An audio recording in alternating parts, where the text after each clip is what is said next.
The November 3rd election is 3 weeks away, and poll workers are gearing up for a massive voter spike. 5 News reporter Allie Lynch tells us how the uptick in interest is being handled by our local county election commissions. Local election officials say making sure voters and poll workers stay safe is a top priority. They also say they're bracing for a spike in this year's absentee ballots as more stay home due to the COVID-19 pandemic. Normally we have about 1,800 absentee ballots cast. We're well close to 9,000 absentee ballots right now. It seems more people are voting than ever before, and with the surplus of mail-in ballots, that means more hands on deck. We'll be bringing in about 30 extra set of hands just to go through the absentee ballots and make sure that we are crossing our T's and dotting our I's. Both Washington and Benton County election officials say a big voter turnout is expected this year. More than 168,000 people registered to vote in Benton County, and there are nearly 140,000 registered voters in Washington County. We ask the patience of the voters because this is a whole new ballgame that we're entering. On August 7th, Governor Asa Hutchinson issued an executive order granting voters the ability to vote absentee.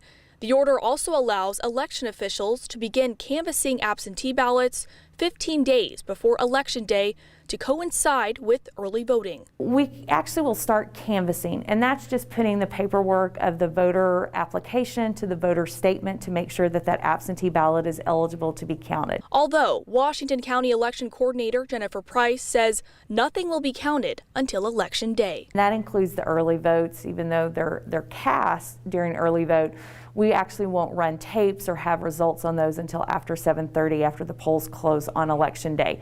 So our procedure is exactly the same as what we've done in previous years. It's just we have a lot more of absentee ballots to canvass than we've ever canvassed before.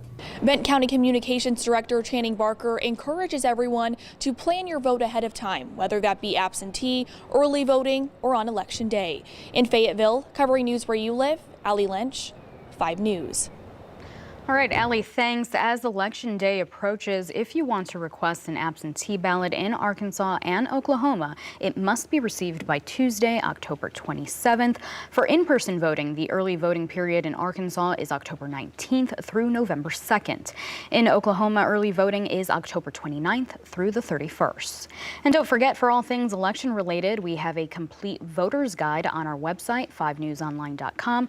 You can get a direct link texting the word VOTE to 479-785-5055.